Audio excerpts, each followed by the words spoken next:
What's up, everybody? Alan Johnson with the AJ team here. Episode number two here at Girani Coffee House, building wealth through real estate investing. So, been doing real estate for a long time.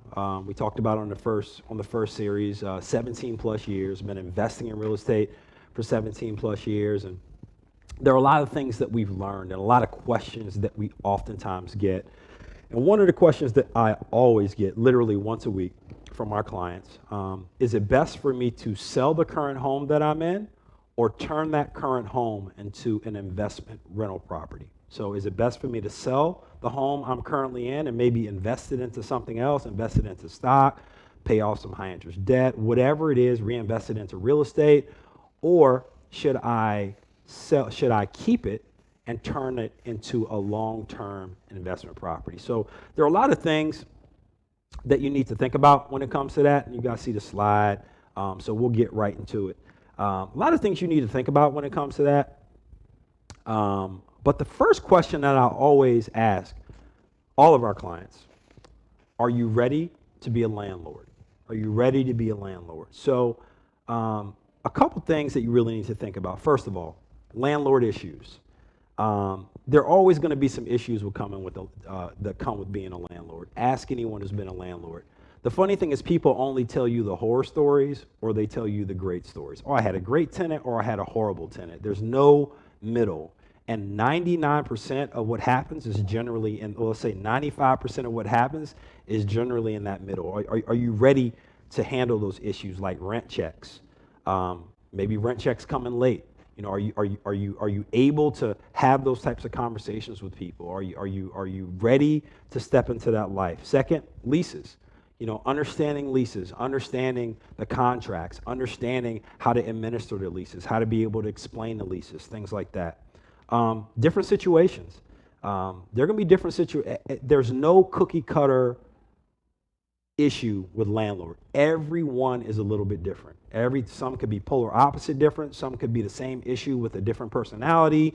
Some could be this happening at a different time. They're all different types of situations that you're going to be able to handle. And generally people who can handle different things in life, you know, things being, you know, different balls, not necessarily bad, but different balls in the air. You're a juggler. You can be a landlord. Tenant issues. So let me tell you, number one rule of thumb, you heard me saying in the video before, tenant issues never, ever happen on your timeline, ever. Inevitably, when I'm on a plane about to take off, I get a text from a tenant. You know, when I'm, you know, on family vacation, or when I'm at, you know, a basketball game or a baseball game, or going out on a date with my wife, that's when you get a call from a tenant or a text from a tenant. And for them, it's an emergency. For you, it's just an issue you have to work through. So you just got to be ready to be able to handle things that pop up. Some will be emergencies. Some are going to be things that you just need to have a conversation with your tenant about. But just be ready to handle everything that comes with being a landlord. And those are just some of the small things. And they're not meant to scare you, but they're real. They're things that I go through. You know, we own 20 doors. You know, inevitably there's something every month that I have to deal with being a landlord. Not just some are good, some are bad, but they're all issues that you have to handle. And if you're not really ready to handle those issues, maybe you need to just hire a property manager. Understand that some of your profit is going to be taken off the table. That's going to go to that property manager, but maybe that's something that fits in with your lifestyle. Maybe you're out of town. Maybe you just want to be hands off and just take some of the profit. Maybe you're okay with deferring some of the profit and maybe taking some of the landlord duties or some of the property management duties later on in the life cycle of the property. Just kind of think about those things, write them out, and I think you'll be able to kind of determine whether you're ready to be a landlord. Let's see, what else? Do you have your team? Do you have plumbers? Do you have your electrician? Do you have your lawyer, right? So when issues happen, sometimes you need to have a conversation with someone who's a lawyer. Do you have that team? Do you have your handyman? You know, all those things are things that you don't want to build up. You don't want to build your team when you absolutely need your team. You want to build your team before you need your team. So, you know, my landlord knows. I can just say, hey, what's going on, Lenny? This issue's going on. Can you handle it? I don't have to ask him about price. I don't have to build any trust. Same thing with my electrician, same thing with my handyman, same thing with my lawyer. Those relationships have been built 2, 3, 4, 5 years before. So I don't have to go find someone on Angie's List. I don't have to find someone on Thumbtack. I don't have to call and be panicking and find someone on Google. So are you ready to be a landlord? Those are all things that you need to think about. And if you're not, it's okay. But if you are thinking about turning your property from a primary residence to an investment property, make sure that you start to think about all those things now and build your team out now so that later on you've got them and you've got the residue of relationship. So that's one of the things my dad always taught me. Build the residue of relationship. Oftentimes people want to discount a relationship. I want a deal on this. I'm gonna beat you up on price on this. My dad told me never ever to do that, because when you're in a pinch and you need a relationship, the person that you've built those relationships with, those people that you paid fair market to them, doesn't mean that they need to price gouge you, doesn't mean that you don't need to be trying to seek a good investment as far as your repairs. But understand that relationships are built over time, and those are things that come with a lot of grace and a lot of mercy. I'm not a perfect landlord, so I don't expect my everyone else in the sphere of real estate to be perfect as well. Okay. Second, can you afford to be a landlord? So I always keep rule of thumb. So not even just my rule of thumb, but banks. So if you were to go to a bank and ask them for a loan on a property, and you wanted to keep the property that you're living in and go buy another property, the bank's going to look at the property that you're keeping as a rental property, and they're going to want to see 6 months of reserves. So 6 months of reserves are your mortgage payment, 6 months in a bank account. It's the same thing when it comes to your repairs and things that are coming up. Do you have enough reserves in the bank account? Because case in point, this summer we had an HVAC that went out on a property that we own in Woodbridge. Well, it costs almost $5-6 to replace it. You can't go borrow that money and try to figure out where that money is going to come from, because the HVAC is broken right now and there's no AC in the house right now. So every property that you're thinking about keeping, do you have enough reserves for the what ifs? And what ifs happen. They can be small what ifs. This happens to be an example of a big what if. But what ifs happen. Do you have enough reserves to be a landlord? And if you don't have enough reserves, that's something you need to think about. If something big happens, or you got to replace a roof, or a tenant misses a payment for a couple of months, do you have enough to float it? Because you don't want to have to be reactive when it comes to owning a piece of property and an emergency happen. You need to be proactive. You need to have stuff set aside, and if you don't, maybe you need to sell that property and go reinvest into something else when you do have those reserves saved up. Tenant turnover. So tenants, I typically see that it takes, especially if I have to do any renovations, or if a tenant moves out off season, you need to make sure you have enough reserves for things like that. What if you have a month or two where your rental property is vacant, or where you have to do some cosmetic upgrades, or you have to do some major upgrades? Do you have enough to be able to cover that as well? Positive cash flow, positive versus cash flow negative. I have seen so many people who bought at the bubble. So they bought in this area. The real estate bubble, the real estate market dropped in 2008. So if you bought your property anywhere between 2005 and 2008, and you didn't put down a significant amount of money, or if you didn't buy in Arlington or buy in a good neighborhood, you could be upside down. We've had at least 5 or 6 clients this year that have come to the realization that they can no longer float properties where they have negative cash flow. We had one client who had $1,000 a month, like literally down Prince William County Parkway, $1,000 a month she was paying for someone to live in her property every month. There comes a point in time where it's smarter for you to just go ahead and bite the bullet, maybe pull some money out of your 401k, or maybe sell something. If you're in a negative cash flow situation and you don't see any long-term gain in this property, you got to have some conversations with yourself. I have some conversations with people who can really like tell you the truth, because those things hurt. And when it all you're doing is kicking the can down the road. All you're doing is the snowball is building and building and building, and eventually you're going to have to deal with it. So, just think about those things if you're thinking about holding a property where there's negative cash flow. And equity. If you have equity in your property, do you need it to go do other things? Do you need it to go build a business? Do you need it to put renovations into the current house that you're about to move, the next house that you're about to move into? Do you need it to pay off debt? Really think honestly, what could you do with that equity? If there's a better place for you to do something with that equity, don't be so proud that you just sell that property now and just, play the long game. And we can talk to you a little bit further down the line about buying a property.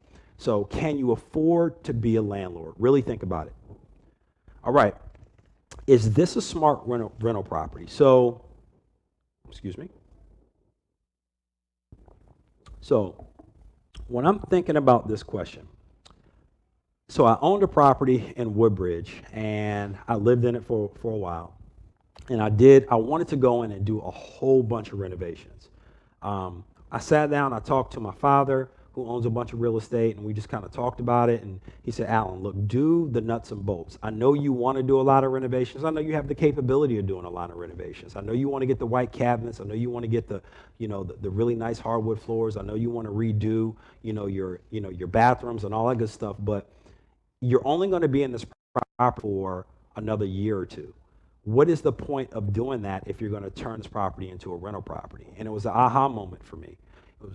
Instead of doing all those cosmetic upgrades, when we did do some cosmetic upgrades, we decided to do the windows. We decided to do the roof. We decided to do the things that were going to be good long-term plays instead of short cosmetic plays. So if you own a property that is renovated to the hilt, you have put everything into it, you've done all this good stuff to the property, it may not actually be a good long-term buy and hold property. You may want to sell it because, believe me, tenants live in properties a lot harder than homeowners. As much as you can have a good tenant, they just don't really care as much about your property as you do. So if you've renovated it to the hilt, it doesn't make a whole lot of sense for you to keep that as a rental property, because in 5 years or 6 years, when you're going to sell the property, now you may have to go back in and do those cosmetic renovations again. So if you really just think about that, if you have a townhouse or a home that you're turning into a rental property, maybe it's not smart for you to do all those renovations. And maybe you need to sit down and talk to a real estate professional, because just because you have a property that's been renovated and a property that's been, modestly renovated, the differences between the rental income is not enough to justify you doing the major renovations. So something for you guys to think about. Second, single family houses versus condos and townhomes. So for me, I divested in all of our single family homes when it came to rentals, because it's the maintenance on a single family home is a lot different than the maintenance on a townhouse or a condo. And I knew that I wanted to minimize the maintenance. So instead of a big roof and four walls and siding and big yards, it was smarter for us to sell our single family homes and invest in smaller investment properties. Number one, because of maintenance, and number two, those smaller properties tend to rent better and to rent quicker. So just if you have a big grandiose, I get clients all the time, hey, I got this house, it's 4,000 or 5,000 square feet, I'm going to turn it into a rental property. And they ask me what my advice is, and I tell them I would never do it. Because turnover for a huge single family house is a lot different than turnover for a small townhome. So, maybe it's smart for you to sell that big single family house and buy 2 smaller townhomes, right? And you just got to kind of think about those things when it comes down to if you're thinking about selling your property and turn it into a rental property, selling your property or turn it into a rental property. What else we got here? Property turnover. I talked about property turnover and growth potential. Listen, if you live in an area where in 5 to 10 years, things are going to go through the roof, that may be a smart place, a smart property for you to keep. If you live in a property where things have been steady over a significant period of time, like they are in Prince William County, we don't typically see the growth, just shoot up straight through the moon that Arlington and Alexandria have seen. It might not make sense for you to hold on to that rental property. So just kind of think about those things as you're thinking about whether this property makes a smart rental property. I think the one thing I really want to make sure that you guys understand is our big properties aren't necessarily smart rental properties. I like small because they're easier to rent, they're easier to maintain, they're easier to turn over. Just think about it. So if I have a townhouse and the tenant goes up and they wreck it, or I need to get paint. Paint on a townhouse is very different than paint on a 5,000 square foot home. It's almost double, triple, right? It takes double or triple the time. So when you're thinking about those things, those are the types of things that I'm just processing whether it makes a smart rental property or not. And I've owned single family houses that have been rental properties, so I'm speaking from experience. I'm not speaking from what ifs. I've owned properties I've had to turn over, and never again. I'm keeping it small, I'm keeping it tight, because that's what a smart rental property looks like to me, okay? What are your long-term plans? So are you planning to move out of the area, or are you planning on staying in the area? So if you're planning on staying in the area, maybe keeping that property makes a whole lot of sense. If you're planning on moving out of the area, maybe it doesn't make a whole lot of sense for you to keep that property as a long-term investment property. You got to do an honest assessment of where you see yourself over the next 3 to 5 years. Maybe you go buy a property where you're going to retire. Maybe you go buy a property where you want your second home. But think about your long-term plans, because sometimes keeping a property when you're not going to be here doesn't make a whole lot of sense. I always ask my clients, hey, look, are you planning on moving back into this property? Are you planning on moving out of this area? If they say no and no, then it makes sense probably for you to sell it and buy something that's a little bit closer to where you're going to end up hunkering down, or where you're going to spend a lot of your time. Are you upside down? So many, and we talked about this in the last slide, so many people, there are some people that are still upside down in their properties. Do not kick the can down the road. If you need to pull money out of some other source to be able to sell and get out of the property, I'm telling you, 9 times out of 10 is always going to work out to your long-term advantage. It's going to sting. It's going to hurt right now, but you are going to be glad that you took care of it now and just faced it, took the bull by the horns, because if you keep kicking it down the road, it's only going to get worse. And then last but not least, what other things could you invest it in? If you take the equity from selling this property, could you go invest it into a business? Could you go invest it into some other smaller rental properties? Could you go invest it into a vacation rental property? Could you go invest it in whatever? Think about what your long-term plans are when you're thinking about whether you should turn your property into a rental property or sell it, because ultimately, whatever decision that you make when it comes down to this property is going to have a long-term effect on you. So if you're not thinking long-term, then you're not getting credence to planning properly. And oftentimes when you don't plan properly, you know what happens? The 6 P's. What did my grandfather used to say? Piss poor. I forgot what it is. 6 P's. Look it up. You'll get it. It's pretty funny. And you know what? I'll have it ready for the next episode. All right. Last, what are your tax implications? So capital gains, long-term capital gains versus you living in a property and not paying any capital gains if you lived in it a certain amount of time. And these are questions, I'm just going to preface this. You need to talk to your accountant and make sure, because everyone's income structure, everyone's taxed differently. But from my point of view, when you move out of a property and you lived in it, it's taxed very differently than when you turn it into an investment property, right? So oftentimes, you aren't taxed on your gains when you sell a property after you lived in it. Once you turn it into an investment property, you're taxed very differently. So think about what are the tax implications? Does it make sense for you to sell it? Are you only going to keep this property for the next 2 to 3 years and then sell it? Well, it might make sense for you to go ahead and just sell it now, right? And then buy something that you can hold on for a longer period of time. Because capital gains is real. Capital gains is real, and once you flip that property into an investment property, instantly, sometimes within a couple of years, the way you are taxed on your gains becomes a very, very real number, and that's something that you guys need to think about. So those are just some button items about whether you should sell your property or whether you should turn it into a long-term investment rental property. We can sit down and talk to you if you have a property you're thinking about, and just give you some higher level things to think about. I think everyone needs to have a discussion with a professional, and have a discussion with a professional that owns properties. I oftentimes see people getting advice from people who aren't investors, getting advice from agents who've never owned or don't own investment properties.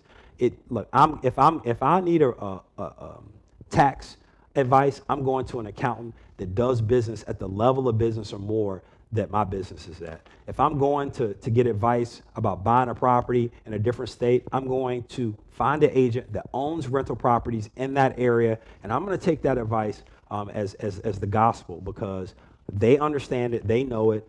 Make sure that you get with a professional. If it's not us, find someone that owns rental properties to have this discussion about, because people who have not been in a situation cannot tell you where you need to go, right?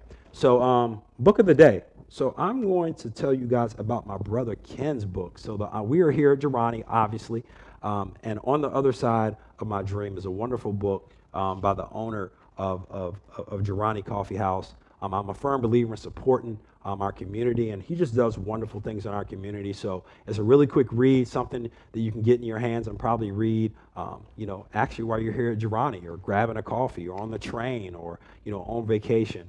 But he was recently featured on, I think was it USA 9, I believe. Just doing wonderful things in the community. Grab your book. Grab a copy of the book and support Ken and support Girani Coffee House. So Alan Johnson with the AJ team. You have the dream, we have the address, and we will see you soon.